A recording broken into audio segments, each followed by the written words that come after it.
Students, today we are going to study about water distribution and water treatment system in a city. ठीक है, ये आपको एक diagram दिया हुआ है, इसके ज़रिए हम लोग बहुत अच्छे से समझ सकते हैं. ठीक है, तो चलिए अब हम स्टार्ट करते हैं. सबसे पहले जो रिवर और लेक से वाटर आता है, ठीक है, वो इम्प्योर होता है. आपको पता है उसमें कई सारे ऑर्गेनिक एंड इनऑर्गेनिक मटेरियल्स जो रहते हैं मिले रहते हैं, बहुत सारे केमिकल्स रहते हैं. ठीक है, तो वो हम लोग उसको डायरेक्ट यूज़ नहीं कर सकते हैं. ठीक है, तो वो जो है बहुत सारी प्रोसेस के ज़रिए हमारे घर तक जो डोमेस्टिक सप्लाई आती है वाटर की, वो कैसे आती है, उसके पहले वो कई सारे स्टेप से पास आउट होता है वाटर, उसके बाद आकर हम तक पहुंचता है. ठीक है, तो चलिए देखते हैं कि ये स्टेप्स होते कैसे हैं, क्या किस तरीके से वाटर जो है वो हम तक मतलब डोमेस्टिक यूज़ के लिए पहुंचता है. ठीक है, सबसे पहले तो रिवर और लेक में जो वाटर होगा, ठीक है, उसको रॉ वाटर बोलते हैं. उसको पंप के ज़रिए, ठीक है, उसको पंप बहुत बड़ी बड़ी मोटर्स रहती हैं जिनके ज़रिए उनको पुल आउट किया जाता है. ठीक है, और उसके बाद वो उनको एक केमिकल ट्रीटमेंट, ठीक है, केमिकल ट्रीटमेंट में टैंक्स बने रहते हैं, वहाँ पर जाके स्टोर किया जाता है. अब ये जो केमिकल ट्रीटमेंट वाला स्टेप रहता है, ठीक है, इसमें आप लोग देख सकते हैं ये सबसे पहले क्या हुआ कि वाटर जो है वो कहाँ से आया.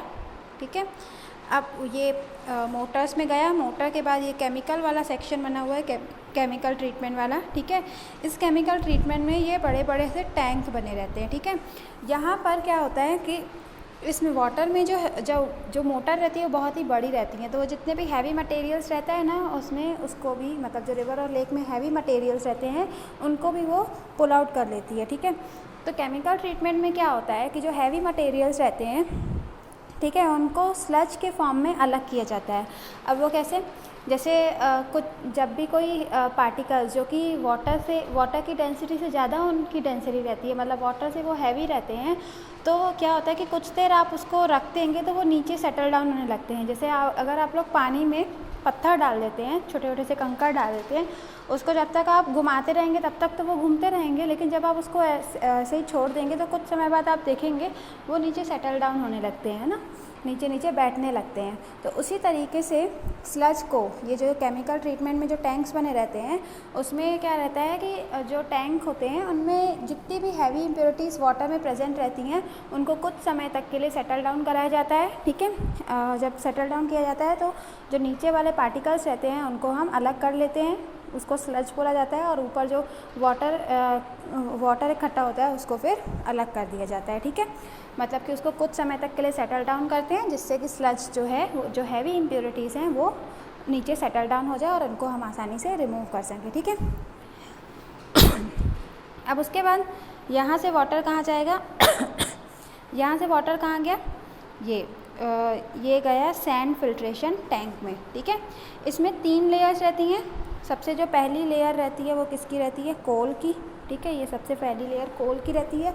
कोल क्या करता है, पानी को साफ़ करने का काम करता है. ठीक है, उसके बाद जो 2 लेयर रहती हैं सैंड और ग्रेवल. ठीक है, ये अलग अलग टाइप के पार्टिकल्स जो रहते हैं, कुछ बहुत ही लाइट रहते हैं, कुछ बहुत ही थोड़े से हैवी रहते हैं, तो उनको अलग करने में ये सैंड, मतलब ये इनको फ़िल्टर करने में सैंड जो है वो हैवी, सैंड और ग्रेवल क्या करते हैं, जो हैवी और लाइट पार्टिकल्स रहते हैं उनको फ़िल्टर करने में हेल्प करती हैं. ठीक है, जो भी वाटर में इम्प्योरिटीज़ प्रेजेंट हैं उनको फ़िल्टर करने में सैंड जो है वो हेल्प करती है. ठीक है, तो आपको समझ में आ गया.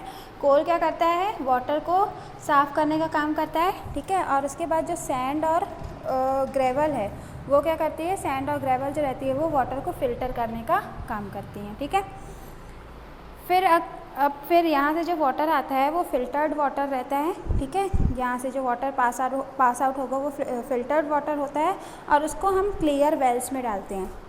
तो अभी तक हमने जितनी भी प्रोसेस पढ़ी उसमें जो फिज़िकल इम्प्योरिटीज़ रहती हैं उनको रिमूव किया जाता है.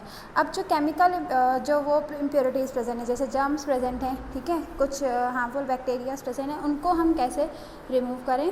तो उसमें क्या होता है कि जैसे ये फ़िल्टर्ड वाटर आएगा वो कहाँ जाएगा, इन क्लियर वेल्स में जाता है. इनको हम डिसइंफेक्टेंट टैंक्स भी बोलते हैं. ठीक है, डिसइंफेक्टेंट टैंक्स में क्या रहता है, जितने भी जर्म्स वगैरह रहते हैं, ठीक है, उनको किल किया जाता है, मतलब उनको रिमूव किया जाता है किसके ज़रिए, क्लोरीन और अमोनिया. आपने सुना भी होगा, क्लोरीन, अमोनिया, ब्लीचिंग पाउडर या फिटकरी वगैरह डाल के हम वाटर को प्योरीफाई करते हैं. ठीक है, तो सेम वही प्रोसेस है कि जब हम यहाँ से सैंड फिल्ट्रेशन टैंक से वाटर उसमें आएगा, क्लियर वेल्स में आएगा। डिसइंफेक्टेंट टैंक्स इनको बोलते हैं। इसमें से जितने भी जर्म्स वगैरह होते हैं उनको ब्लीचिंग पाउडर की मदद से रिमूव किया जाता है, ठीक है, डिसइंफेक्ट किया जाता है। फिर उसके बाद फिर वही मोटर वगैरह रहती हैं, ठीक है। मोटर के ज़रिए आप लोग ने ये बड़ी बड़ी वाटर टैंक्स, जिनको हम टावर टैंक भी बोलते हैं, ये आपने देखी होंगी, कई लोगों के घर के आसपास होंगी। इनमें वाटर को स्टोर किया जाता है, ठीक है। और उसके बाद जब भी नीड होती है तो वाटर जो रहता है वो डोमेस्टिक पर्पस के लिए घरों में सप्लाई किया जाता है, ठीक है। ये जो यहाँ से ये टैंक्स होते हैं, स्टोरेज टैंक, यहाँ से फिर वाटर जो है वो डोमेस्टिक पर्पस के लिए घरों में पहुँचाया जाता है, ठीक है।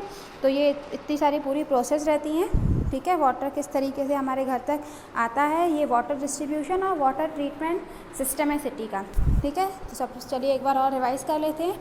लेक और रिवर्स में जो पानी रहता है उसको सबसे पहले हम पंप के ज़रिए, मोटर्स के ज़रिए कहाँ ले जाते हैं, केमिकल ट्रीटमेंट प्लांट, जिसमें बहुत बड़े बड़े स्टोरेज टैंक्स रहते हैं। उन स्टोरेज टैंक में जो हैवी इम्प्योरिटीज़ रहती हैं, ठीक है, उनको हम रिमूव करते हैं, ठीक है। स्लज के फॉर्म में वो रिमूव की जाती हैं, ठीक है। उसके बाद जो नीचे सेटल डाउन हो जाता है ना मटेरियल, उसको हम स्लज बोलते हैं, ठीक है। उसको रिमूव किया जाता है। फिर उसके बाद यहाँ से जो वाटर होता है वो कहाँ जाता है, सैंड फिल्ट्रेशन टैंक में। सैंड फिल्ट्रेशन टैंक में 3 लेयर्स होती हैं। पहली लेयर कोल की होती है। कोल क्या करती है, पानी को साफ़ करती है। उसके बाद जो 2 लेयर्स रहती हैं सैंड और ग्रेवल की, तो सैंड और ग्रेवल दोनों ही क्या करती हैं, वाटर को फिल्टर करने का काम करती हैं, ठीक है। उसके बाद वाटर फिल्टर होकर किस में आता है, डिसइंफेक्टेंट टैंक में। उन टैंक में क्या किया जाता है, जितने भी जर्म्स वगैरह होते हैं उनको डिसइंफेक्ट किया जाता है, ठीक है, अमोनिया या फिर क्लोरीन गैस डालकर या फिर ब्लीचिंग पाउडर के थ्रू, ठीक है। उसके बाद फिर वाटर जो होता है वो मोटर के ज़रिए कहाँ पहुँचाया जाता है, स्टोरेज टैंक जो सिटीज़ में अवेलेबल रहते हैं, हमारे घर के आसपास रहते हैं। फिर उन स्टोरेज टैंक से वाटर जो रहता है वो अलग अलग जो डोमेस्टिक पर्पस के लिए अलग अलग घरों में पहुँचाया जाता है, ठीक है। ये इतना ही था। आई होप समझ में आ गया होगा।